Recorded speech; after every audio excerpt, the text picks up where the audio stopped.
the day, and it is going to be a rematch. It's going to be Pavel versus Seiko to decide who has a chance at getting into Division A and who does not. The loser guaranteed to Division B, I believe, and the winner not guaranteed to Division A, but they still have that chance. Earlier on, Pavel destroyed Seiko in a very quick 3-0. Not really giving Seiko too much to do in that previous match, but hopefully, I think for Seiko's sake, he's wanting to play some Hearthstone this time round.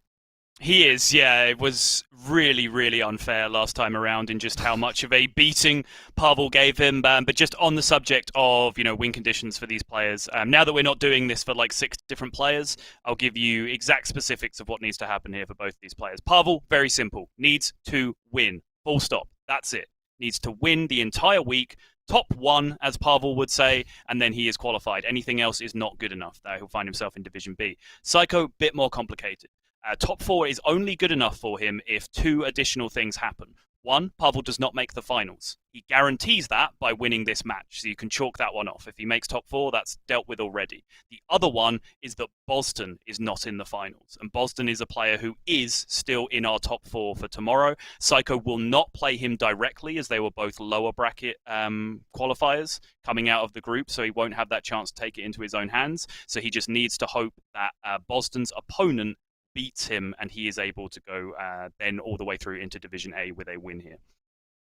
Yeah, so very tricky overall, but again, as the players do get narrowed down, and especially tomorrow, we'll have a very straightforward outcome of what happens for you guys. But yeah, as we get closer, it's going to be a bit more clear. Check out Pavel's Druid list that we've seen a little bit earlier on. There is the Ysera Unleashed that we've seen to have some pretty great effect yesterday in the match we cast. But overall, just your solid general Druid list, the double Starfall, the big key point for this weekend, in my opinion. So. Yeah, few too many one-offs for me to really jam with this deck. 1 Gift of the Wild, 1 Forest Aid, 1 Wrath, 1 Savage Roar, 1 Soul of the Forest. That's a lot of, it's a lot of different spells that do slightly different things that I think when you have such a targeted metagame as you do right now, you can probably siphon that down to some 2-ofs that you want to be playing. But I do understand in a deck like this where you draw so many cards, there's more of an argument to be playing some 1-ofs because you see those 1-ofs a lot more often. If you get to play with all 30 cards in your deck anyway, it doesn't matter really how many 1-ofs and 2-ofs you have because you get to see them all anyway. So I'm not going to go in on it too much. Seiko, on the other hand, taking a look at his Highlander Paladin now. Again, very, very pleased to see that Europe has had the sense to stay away from Murloc Paladin pretty much overwhelmingly, at least through the players that we've seen in top 8.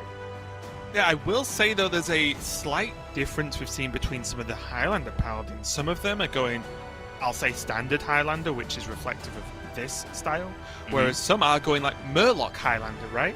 So we've seen some of that actually sprinkled in around the deck list as well. But overall, I do agree that just a Highlander of some variant is a little bit, funnily enough, more consistent than a straight-up Murloc Paladin. Yep. And just a few key tech cards in here, really just the ones that we're used to seeing.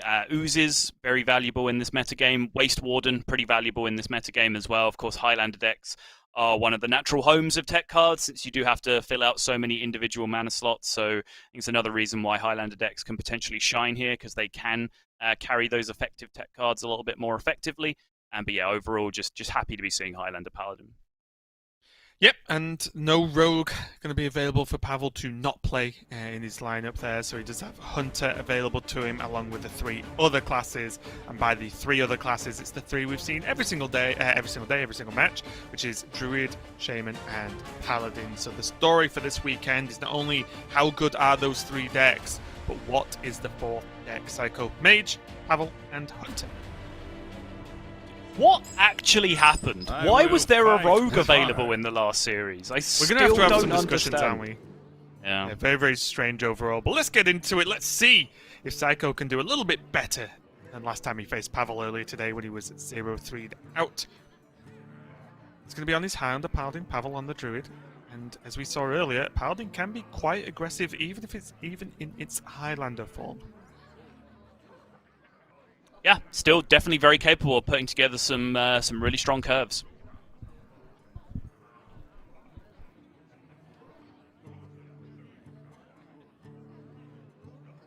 Got to be thinking about the old Magurga Murgle with coin into the Hungry Crab Beaming Sidekick to make Uber Crab. Sound like a good line for you, Sol? Don't know how much eating a 2-1 Divine Shield to make a Totem Golem really piques my interest, but it does seem to pique Seiko's. Okay. It's not a Totem Golem, though, because you get to Beaming Sidekick it as well. That is fair, yeah. But 3/6 on turn 2, Sol. You could just, Beaming Sidekick the shielded Murgle bot instead. This does seem more reasonable. I imagine living in the more realistic side of Hearthstone world, yes, this is the play. This is mainly the keep instead of stupid plays that I suggest. It's more just this is stuff to do and stuff to play early. Because, just a reminder, this is a Highlander deck, which means he could have, not always the right mindset to be in for mulligans, but if he mulligans away a 1-drop and gets any of his late game, then it's significantly worse because he is against Druid. Yeah, it's fair.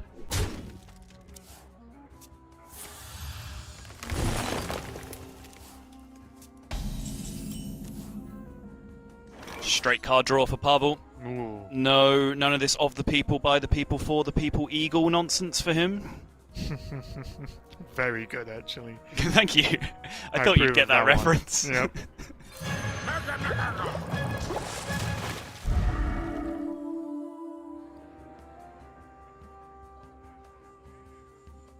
Favorite card of the Americas casters, I believe. So, yep. Need to get that played. Almage looks better to me here because I don't think Sidekick changes much this turn in terms of killing breakpoints. Agreed. I don't think the carpet needs more health right now, and everything else dies anyway, or it doesn't because of Divine Shield. So yeah, I like this, getting more damage on the board, put more threats down. There's always the Sidekick to shore up any defense weaknesses in the next turn along with that. Yeah.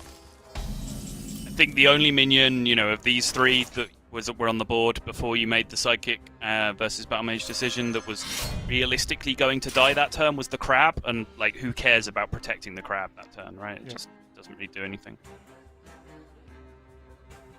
Still a good follow-up. I think Seiko... Is he not going to swing? You're saying if he is going to swing, he should do it before he plays the Beaming Sidekick? Yeah, even if it's extremely unlikely, it's just one of those small things, right? Why not find out what Murloc you're going to get? Mm-hmm.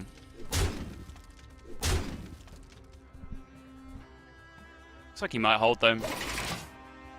Yep. Okay. There isn't weapon removal in Pavel's list. It is often the case with Druids, so it's not like he's worried about it being killed. I'm more just thinking of... Is he planning on trading it away? Like using the weapon to kill some minions, maybe, to protect his board? Mm-hmm. That Waste Warden's looking pretty good though, and also the heal on the Crab means the Waste Warden can be played into a Glowfly, and the Crab still lives.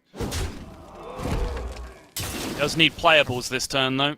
That's a playable. Oh, Onward to adventure! Engine? No, okay. It's Soul Tap or Ballista, probably? think Soul Tap? Yeah, no. Gets a little... Reroll! That's good, he can good. reroll for Demon Hunter. Very good. Yeah, Demon Hunter was weirdly not good for just that one turn, because obviously he attacked already with the weapon to get the Finley. Actually, just one turn of Soul Tap into Demon Hunter Hero Power is actually pretty nutty. Well. Well. Wave goodbye. A warden always hits her mark. I was wondering for a second whether he thinks about, I don't know, it's using the Aug Merchant on the Crab. Oh, before the Waste Warden? Yeah. Yeah. It's kind of interesting. It's a tiny thing and might not be that big a deal, but it's something he could have done to reduce the damage down, right, and keep something a little bit healthier on the board. But honestly, Yeah, I don't think it's actually Not the most good, impactful thing in the world, yeah. Yeah, I think it's better just to get the Divine Shield on a higher attack I can minion, see it, I can see or on the carpet, potentially.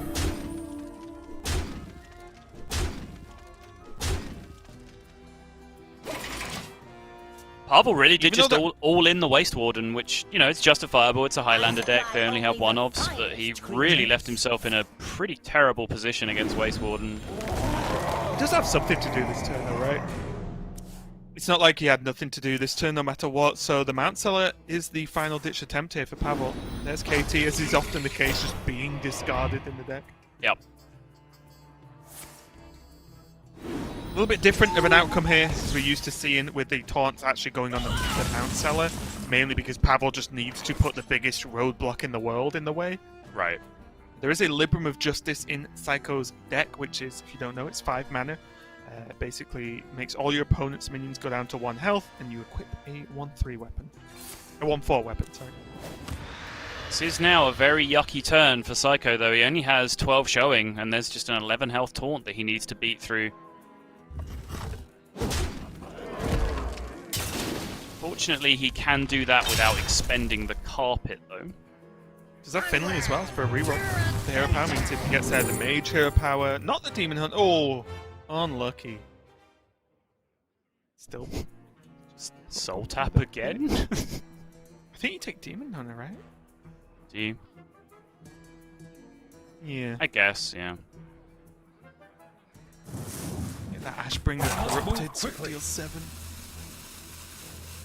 Go for the soul tap. The only weird thing is, like, is he soul tapping this turn? And if he's not, then he probably plays Tyrion the turn after. And then, is he really going to need cards this game at that point, or does he need extra damage? Reporting for duty. It is my thought pattern to go for the demon hunter there. These are all good questions, Raven. I do like asking questions. In the meantime, Pavel's got to ask himself a question of how he actually digs himself out of this. He is on a reasonable health total with 15. Yeah. He can push down a lot of this board. I feel like he needs to make another big push in terms of creating a board for himself and make Seiko have to answer, because a Waste Warden's gone. And since his build of the deck is like fairly greedy, you know, he's playing Gift of the Wild and Forest Aid, which are cards that we see a lot of players cutting in various spots and being sort of very light in total value in their deck. But because he does have that kind of greedy build, he really needs that Kael'thas to be able to do like multiples of this stuff all in one turn, right? And the burn to the Fungal Fortunes is going to prove to be a pretty big issue for him yet again.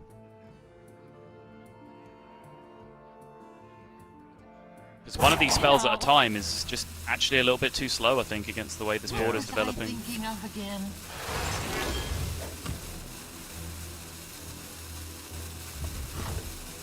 And this hero power first, attack with the Mukla, kill off the 2/2 into something, and then refill with Glowfly.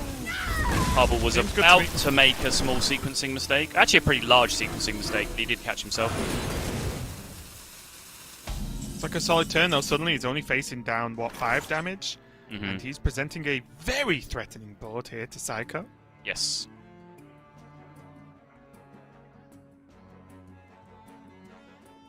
There's Pharaoh's Blessing, another air raid.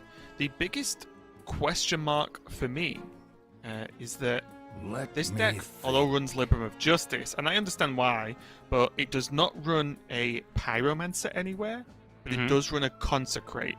But for me, I struggle to not want to play Pyromancer in any Libram of Justice deck. Really? Okay. Because it's one-sided, right? I know Seiko plays a lot of low-health minions, but it's not like Equality. You don't clear your own board most of the time. You just clear theirs, which is insane. Fair. And at worst times, it's Move quickly. So go for the Pharaoh Blessing, Tyrion, just less health and less active in terms of getting this trade on the board as well. Means that the carpet can kill off kind of a more threatening minion. But what's that now? Is that 8, sorry, health? On the carpet. Yes. So there's 9 you can push through to face with just the help of a Crystal Power. Yeah, has Gifted the changes Wild that, yeah. to go alongside that as well. You can... Ooh, okay, 1 mana off, actually, never mind. You can't crystal power and hero power. That would have been insane. Right. Yeah, breakpoints are just a little bit Yeah. awkward.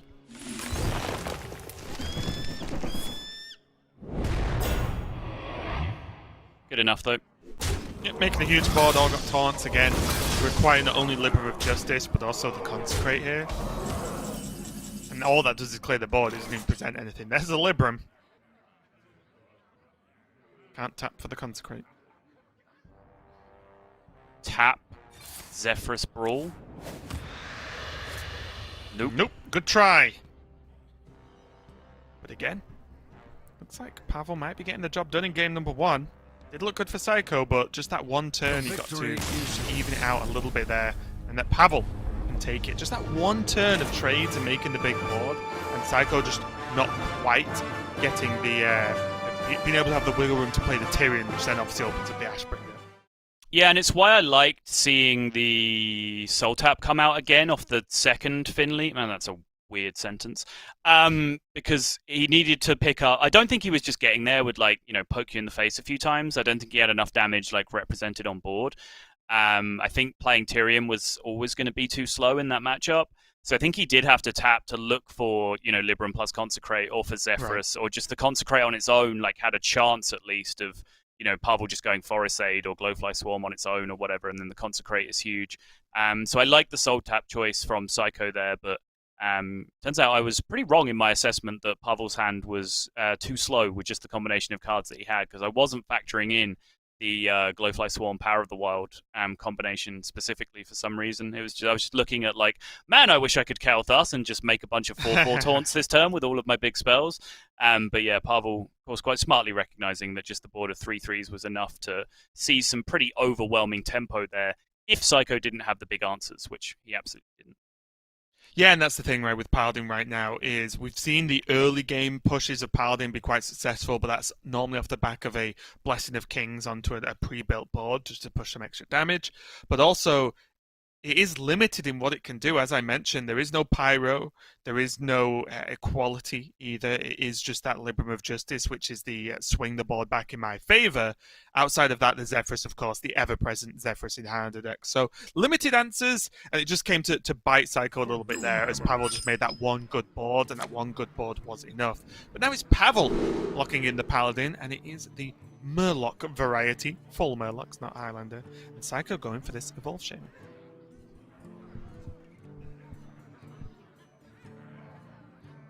Pretty good setup as well for this Imprisoned Sungil into Cold Light Seer.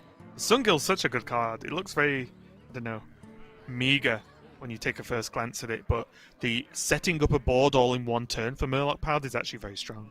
Yes, it is. There's a pretty good reason why there aren't just, like Murloc Tidecaller effect cards that like summon 3 Murlocs at once, right? Because that would be absurd. So you need to give them the drawback of having the dormant effect. But I do agree with you when you look at like some of what the other dormant minions do when they wake up, like shoot 10 damage, attack something for 5. You're like, okay, yeah, sure, I can get down with these. Like buff your whole hand. So, hell yeah, okay, sign me up. Summon 2/1/1 Murlocs. It just doesn't quite seem to be the same level of power, does it? But it's just what that means for Murloc synergy that's the big deal. Yeah, and we can check it out when it happens, but especially when those 2/1/1s you summon, even they don't look like they think they're good enough. Because just the they're just like, oh, yeah, we're here, I guess. But they've been called in on their weekend off. Oh, the riddler.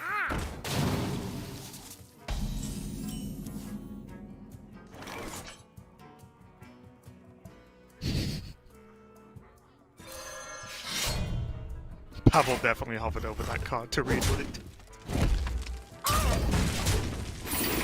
Wait, which card? Warsong Commander? Oh, okay. Murloc. As soon as it was in his hand, he was like, over. Just whenever Pavel like looks at a card, it just makes me laugh because I think of Rogue Sequence. Mm-hmm. So yeah, there is the big synergy play, and now if he gets to stick a large amount of this board, there is more synergy where this came from. Yep, the Navigator again, just another card that is really... Obviously, it's not made Murloc Paladin insane, but made the possibility of it being good there, right? I think the Sungill and the Navigator are great additions to the Murloc build for Paladin specifically. Yep. I haven't played a single game of Battlegrounds since this guy actually got added. Oh, really? Yeah. Blood. Miss it. Battlegrounds is fun. I like it, I'm just bad at it, like most things, so I've just stopped playing. Oh, these juicy value Yeah. trades with the Felfin Navigator. There's no... Even though the 2 Tide Callers, you just think, oh, maybe. It's just not worth skipping it, right? No. Like, he could Tide Caller, Which Hog path to choose? trade and still get 1 value trade? And maybe that is good, actually. You die a lot to rush minions, though. Do you? Well, you lose your 2 Tide Callers, right? 1 Tide Caller Yes. dies to the weapon, and if he has any invokes that are castable, he loses the other Tide Caller, which then Yeah. negates the whole point Yeah. of setting them up. Yeah, okay.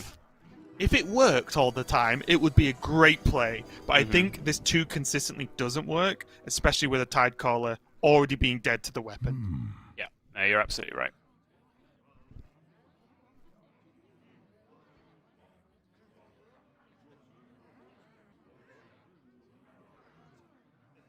So 4 points of rush plus the weapon swing. Seiko decides that is not good enough. He's going to go fishing for something else. Gets to rush his 2-drop into the board here anyway. And then, well, Toxfin, I guess. Pretty sure he was planning to point the Rocket Orc Merchant at his 2-drop that turn, not the Toxfin, but, you know, sometimes life just be like that. Really good play considering what Pavel did that last turn. Yeah. Worked out pretty well for Seiko. Oh, imagine. Imagine if the clear was not quite as good.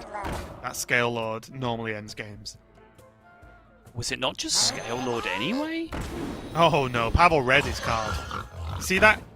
Give a dragon +2/+2. Right. Would you rather have a 5/6 now or a 7/8 later? How much later are we talking? Well, that's the It's question. like when you ask a child, well, do you want a snack now? Or do you want something even better for food later on? Well, obviously, they want the snack now. Mm-hmm. Yeah.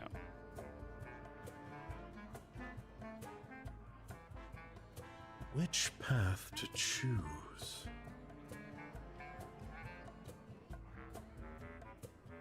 I must act now. Could just trade this into the 1/2. So make the 2/1 and 1/1 trades, like 0 value trades around. Maybe he wants to kill the 2/1 because it protects the Tide Caller. Mm-hmm. I'm just curious how much of this board Pavel's like realistically expecting to keep this turn. Like he just played a bunch of minions that, you know, a bunch of cards in Seiko's deck rush into and kill really effectively. As opposed to just playing one big chunky boy. Oh! Okay. What about 2 big chunky boys?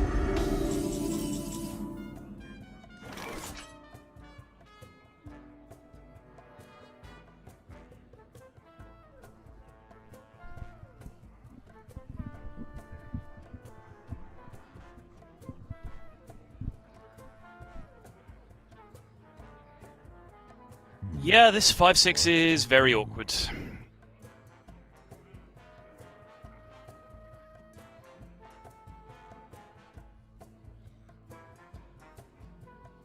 It's such a weird meta we're playing in, or casting, I guess, at the moment, when we consistently see this Scale Lord just be a nightmare, and even remove the Divine Shield effect. But a 5 and a 5/6 seems like it just beats everything in this meta. Yeah, you're not far wrong, actually. You know what I mean? It just it's just insane. The stats. It shouldn't be, but it just is. Yeah. We can trade and replay the Scale Lord. Yeah. Just re-up. Reporting. One thing I will say is it's not like Pavel has tons of high-value draws right now, so if Seiko can just stabilize in any way, I think Seiko wins the top deck wars, so to speak, with his deck. He just need to stop these 5 techniques.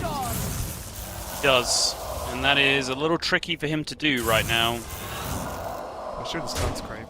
Even with the world's slowest animating double rush, he's not really able to make too much of a dent into this board. That's It bothers you, this, doesn't it? about the it really does, yeah. That is about the biggest whiff in Pavel's deck, though. Grimscale Oracle is pretty miserable here.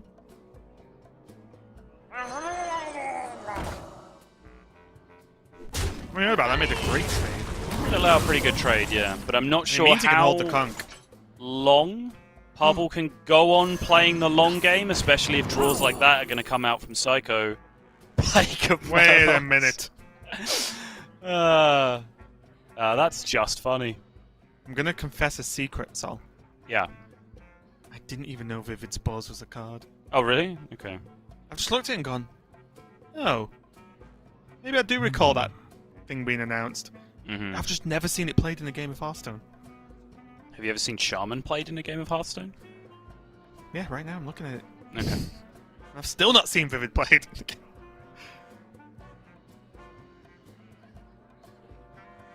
There's never... Okay, there's not never a reason not to Farsight, because you might want to go really wide in Totem, Hare, and Crab. But Yeah. I feel like his Farsight options are way better than a Totem. Agreed. Oh, okay. Like that. Little time. Sol? Double the power, double the storm. Let's see a slow animation. Okay. Okay, I'm prepared. Why isn't it there yet? Okay, there it is. Okay, that's fine.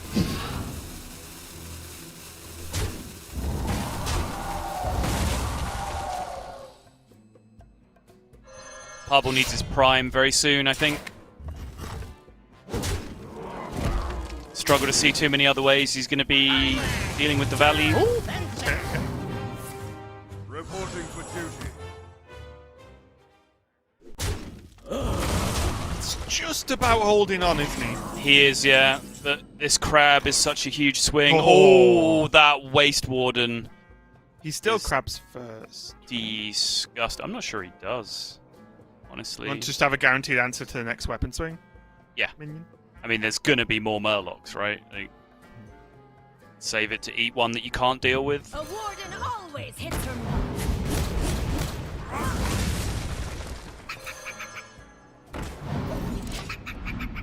There's also a line like maybe to just crab and then hold the Waste Warden for a potential prime draw, but the prime draw doesn't Oh. really do much, does it?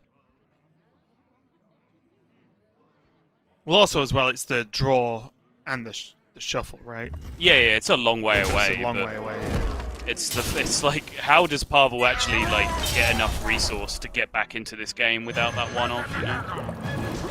It's getting there. Slowly but surely, he's consecrating his way to victory. And the hero power is still a thing, right? Like we maybe doesn't talk about this enough, but he is making an extra 1/1 every single turn, which might not sound like much, but it's often beats out totems over a long period of time. Yeah. Totem, give it the clacker, and then Hungry Crab afterwards. Certainly the right order. What if he crabs the Tide Caller because he doesn't want the Murgle to die? Yeah, I think that's just right, right? Yep. Yeah.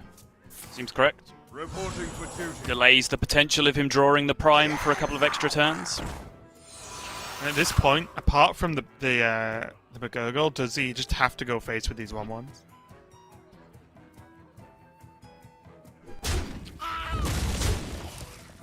Yeah. Don't do anything else, right? No. If the trade is happening. The only other option was to do it the other way and ship the Murgle bot to face and then trade off with the 1/1s instead. The fires of But vengeance like we said, he wants this thing to die because he knows he needs it as a Yep. draw off the top. Like, you know, before Seiko draws Galakrond, he needs to draw his prime. That's kind of the race this is coming And- down to. And this healing totem is going to make a lot of this null and void in terms of these trades, right? Yep. It's going to be a bit of a nightmare. Suddenly,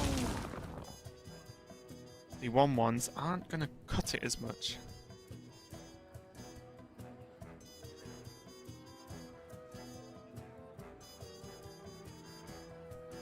Does anyone else suddenly get the feeling that we're just watching like the closing stages of a game between like 2 3-2 arena decks. I wouldn't know. I don't really play Arena. I was going to go in then, but I won't. It's like, what? You mean boring? Wow. See, there you go. Tell us how you really feel, Raven. Ooh. That looks pretty good. It's just the final turns now. Knuckles gonna swing. Probably full trade away as much as possible. Swing the Knuckles. I think there aren't really any terrible outcomes. I guess Doomsayer, just to say the words so people can laugh. Oh my, okay, well. Get out of this. Reporting for duty. Yep.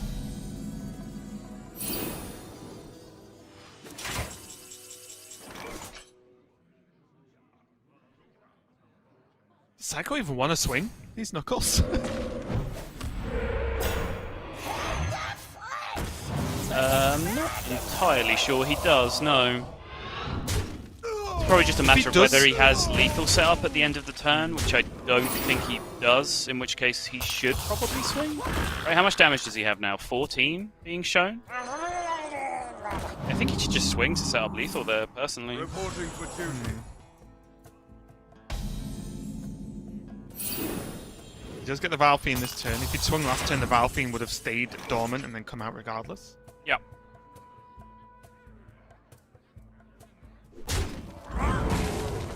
He's just going to go there. Charge minion. It's Corcoran somehow. Is there a 3-drop on the board? Never mind. Just a whole bunch of Wolf Riders, don't worry about it. It's fine. I want to see all face and then swing. Seems unrealistic. But would have been fun. It would, yeah. The trade actually is fine because it means there's space for a Shield of Galakrond as a backup. Mm-hmm. If Seiko even wants to swing this turn, he could just still not. This Hecklebot is single-handedly winning him the game, honestly. Yeah. Hecklebot is certainly a house. And honestly, we're past the point where Pavel has enough time to get Murloc Prime value. But I don't think we were past that point last turn, which is why I was so eager to set up lethal on the previous turn. Act as your skin. There's Vincent again. What? Okay. Does Allah become more of a Vincent? Because it does actually... It can bring itself back 3 times? Uh-huh. Sure. Any better? Any better? Sure, yeah. Hand of Vidal going to come out, and Seiko is going to take game number 1 as Pavel tried to hold on there and tried to chip away, but there were just a couple of good draws for Seiko to be able to get hold of that game. And the Murlocs did not march today. All even, 1-1 now, Sol. So Seiko at least is not being swept by Pavel. He has some level of revenge, but it's still a long way to go for both these players. Whoever wins still has a chance at making it into that Division A. Whoever loses is done. Yeah, I mean, that's a much more accurate assessment, I think, of what Murloc Paladin is supposed to do in most matchups. Don't let Pavel's performance previously fool you. Murloc Paladin just kind of goes, well, here's my one board. Can you deal with it? Oh, you did? Oh, I lose then. Right? That's basically where they're at. If they don't then get the prime to refill like pretty soon afterwards, they're just kind of left floundering because of a serious lack of card draw and resource generation in the deck. So I think if you can get the grip on the board as Seiko was able to do there, if their start is just not the most aggressive thing possible, like Pavel's start was in the previous games, then yeah, Murloc Paladin is gonna struggle in quite a lot of matchups. Yeah, I will say as well, it is tough when you're such board focused with some relatively low health minions. Shaman is well positioned, right? The Galakrond version, just because of those 2-1 rush minions making so much of an impact we saw in that game, and we've seen in other games as well. Just being able to trade off the minions. And if they go once, they normally don't come back. So yeah, definitely a tough one there for Pavel, but still at 1-1, there's everything still to play for here. And just a reminder, Pavel again has access to his Hunter if he wants it, and also Seiko has access to that Mage. So it's going to be interesting to see what they pick up here. I think, although we've talked a lot about Hunter versus Mage specifically, I think Mage versus the other classes is actually very good. So it's just a strange one to want to lock in. And I do believe it is going to be I will versus fight with honor. Paladin. Yeah, it's going to be the Murloc Paladin for Pavel once again. And Seiko going on this Highlander. Yeah, mage matchup's not actually something that I've had too much of a good look at in the spreadsheet from the Swiss data, but it does seem to be fairly even, I would say, against both Shaman and Paladin. Around 50% win rate across all regions, 55% in APAC, but otherwise pretty even against Shaman. Paladin, just pretty irrelevant sample size. It's 50% overall, but it's 100% in APAC and 0% in Europe. So, you know, that doesn't really mean anything. Okay, so Pavel does have the Tide Caller in the hand of a doll. Hitting today. Ready for his turn 1 and 2, but Seiko does have a 1-2 and a coin into 4-drop if he really wants it, whether that's Consecrate or True Silver Champion. So nice and flexible opening here for Seiko. Ooh, good curve here, though, from Pavel, but that Acidic Swamp Ooze might just have something to say about proceedings in the very near future.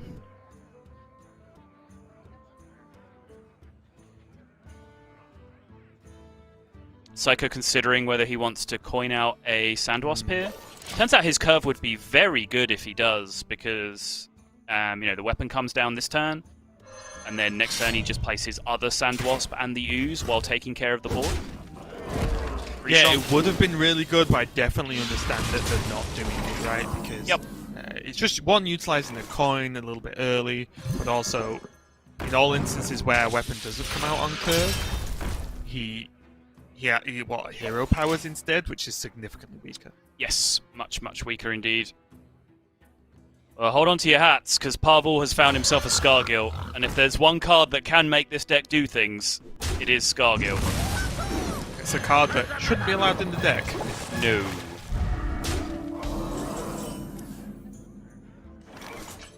Now he has Scargill into Felfin Navigator next turn. Derek actually Scargill primed me in testing. I did not win that game. I can imagine. Mm-hmm. On what turn? Before the prime was legal. Oh, okay, wow. Yeah. Unlucky. Yeah. That's great, got to do a really good job here. Clear everything off, so it reduces the outcome we can see, which would have probably been backbreaking, honestly, with the Scargill and the Navigator.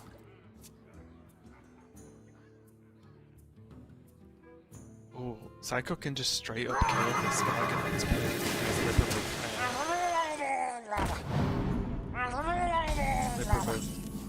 Cheese.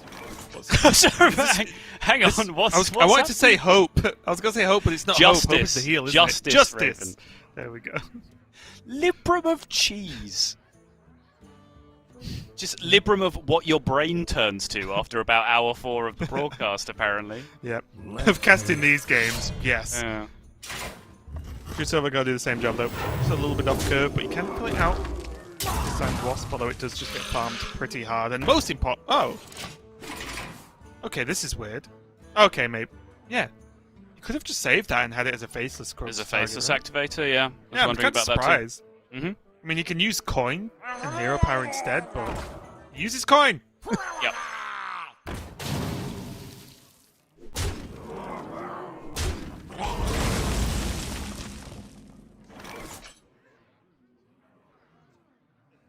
Again, just look how quickly Pavel is just emphatically out of stuff. Well, but it's got like 10 damage from hand here. I mean, that's his hope, right? Yeah. It's just kind of what he's got to bank on right now, because he's not getting a whole lot more minion damage through this game.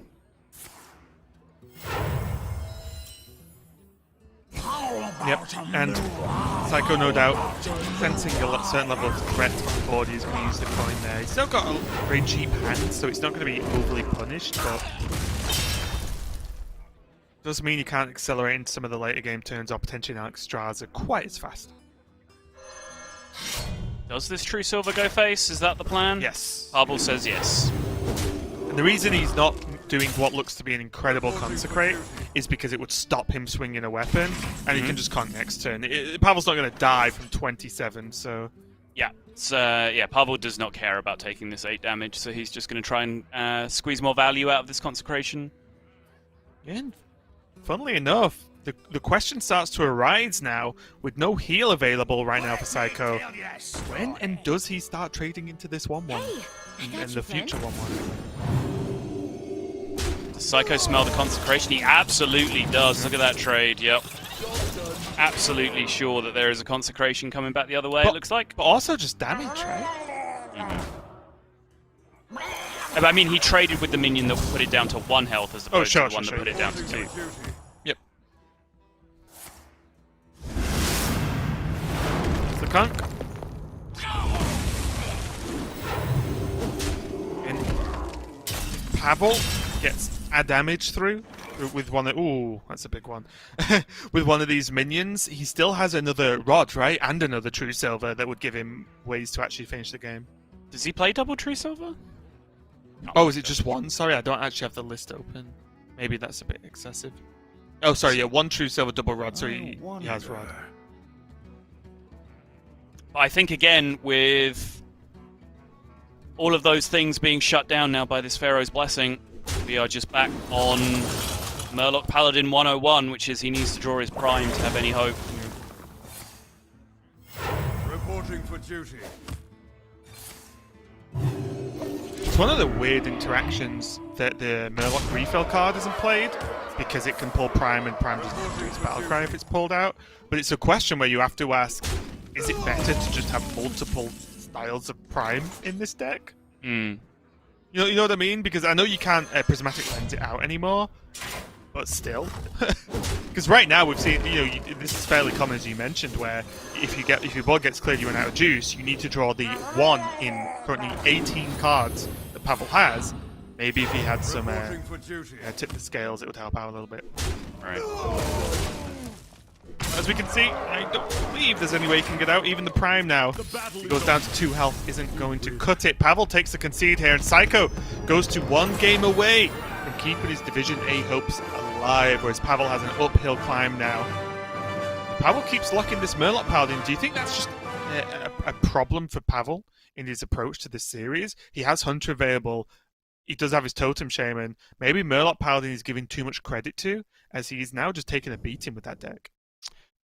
Yeah, it's possible. I mean, I think you've already given Murloc Paladin too much credit by bringing Murloc Paladin to this tournament, let alone to actually then start queuing it up. But yeah, I am surprised to see 2 games out of 2 to be Murloc Paladin right off the bat for Pavel.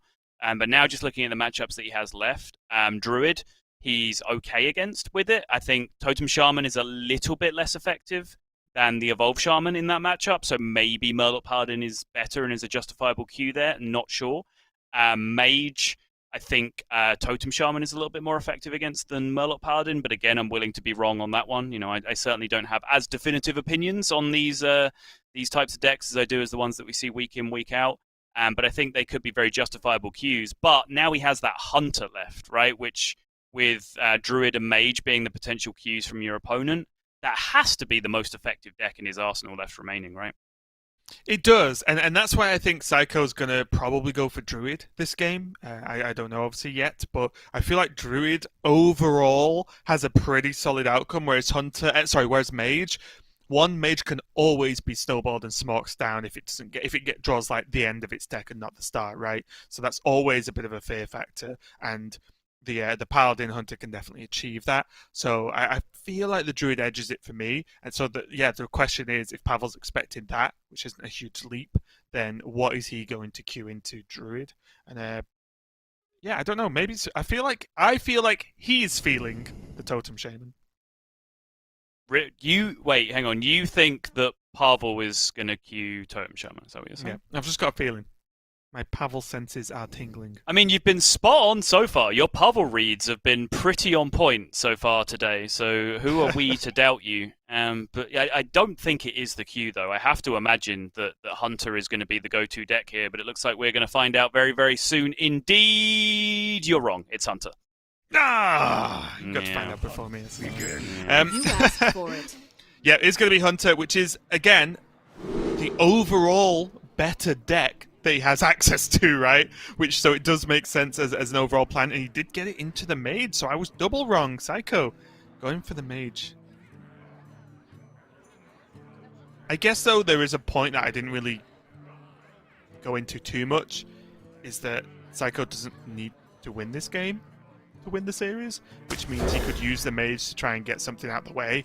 And if he gets a good matchup with the mage, great. And if not, he gets a bad matchup, so then he just chooses the mage again, which means he's more likely to get a slightly better matchup. But anyway, those decisions have been made for now. Let's go into it. Seiko on the mage on the bottom, Pavel on the hunter on the top, and Pavel, although he has a good turn 1 and 2, looking a little bit dicey for the rest of the game.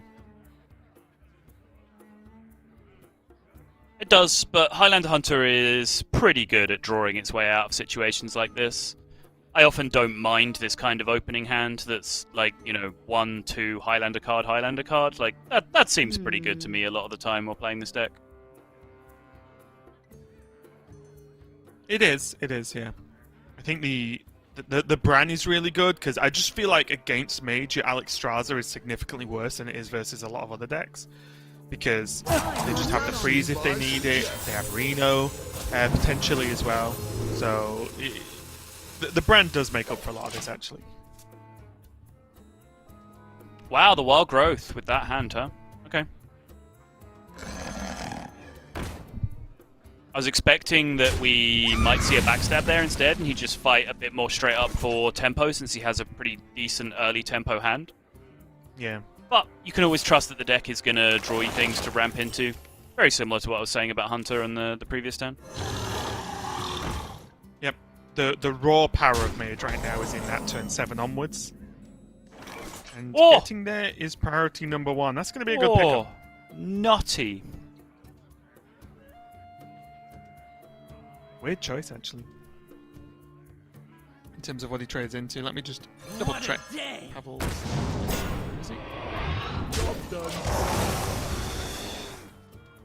Secrets are freezing trap and snake trap. So that's what we would have potentially had to deal with. We didn't kill off the face dog. Pavel absolutely adamant that he is keeping tempo this turn. Coins out the Faceless Corruptor with no follow-up play in hand, just to make sure he doesn't start losing board. Desperate times. Yeah, would have ran into a rolling fireball pretty hard right there as well. That's true, yeah. If Seiko did have access to it, because like you said, if he plays his coin now, no follow-up, and Seiko just rolling fireballs, he just almost certainly gets a free turn to develop on the mage side. Yep, he would have run into rolling fireball, he would have run into Reno. He has no follow-up, and still now has no follow-up. Maybe with just how late gamey his hand is, he should have just said, "All right, fine. I'll just take it for a turn, and then start developing all these power plays." At least he has something to do this turn, so he can kill Commander away the Solarian and Hero Power. So he can always Hero Power, but just having something to couple it with isn't too terrible. It's pretty terrible.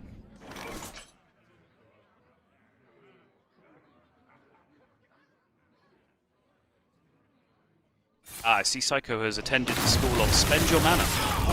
Yep. Waiting for the Ray of Frost on his Bone Wraith. Just to really fill it out. Super big value Granis there. Dude, this wild growth curve has worked out so well for Seiko.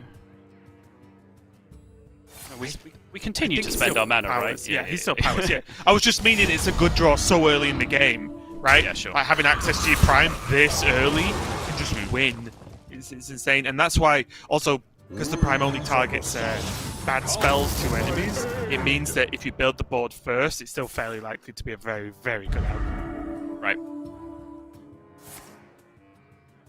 Bunch of rushing. Yep.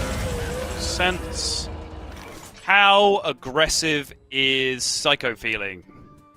Alex Straza. That aggressive. It also makes King Crush significantly worse. It does, yeah. Bran, significantly worse, apologies. Yeah, he didn't see Bran on the previous turn, so I don't know how he feels about that card being in hand or not. It obviously was not a good board state to just be dropping Bran and hitting Seiko in the face, so...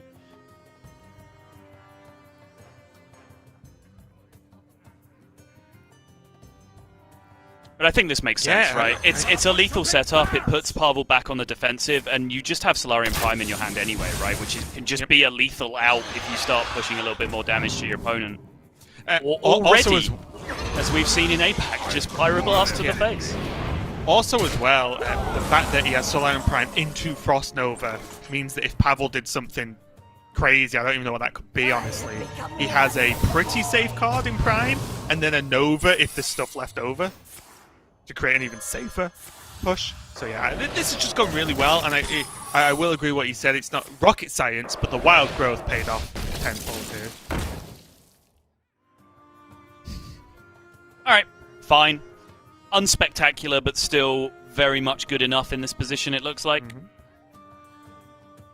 See if Dragon Queen Alexstrasza into Deathwing Mad Aspect into attack all the minions that aren't the Water Elemental, into attack the Water Elemental last will be the out for Pavel. I'm surprised Seiko's taking his time. Is it not just double Ray? Push 5? Okay. Life and hope. I would have loved 5 to face there, but I guess it doesn't overly make a huge difference. Let's see what happens. Big ol' whelp and a Explorer. Doesn't look like it's going to do much as far as I can see. Saltful, that was not exactly a Deathwing. And that's going to be it. Seiko gets his revenge and honestly beat Pavel when it counted, right? Because now, although they're 1-1 in today, Seiko won the match he needed to win to survive and move on to tomorrow. And unfortunately, hearts break across the world as Pavel is not going to do the dream play and make the first place, which means he would go into Division A. So I believe now, Subtle, correct me if I'm wrong, you are the master of knowledge based on where everyone goes. Pavel is now in guaranteed Division B, and Seiko has a chance at Division A. Correct, yes. A pretty good chance now, because there's only one factor standing in his way. One of his modifiers was that he needed Pavel not to win the week. He's taken care of that himself, taken matters into his own hands, sent Pavel packing. So now his major rival is Boston. He needs top 4 is enough if Boston does not make finals for him. But Seiko's destiny is still in his own hands, because if he just makes finals, he is chilling. Doesn't matter what anyone else does. He qualifies. Top 2 is a guaranteed Division A for Seiko, but he still has outs just in his current position, top 4 being good enough on its own if Boston does not make it to the finals tomorrow.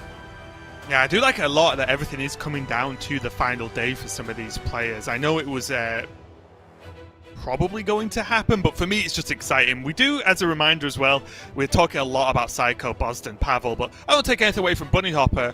He's had a couple of great weeks here in Grandmasters, and he's going to be in the top 4 once again, but these are the matchups. We've got Swids versus Seiko, semi-final number 1.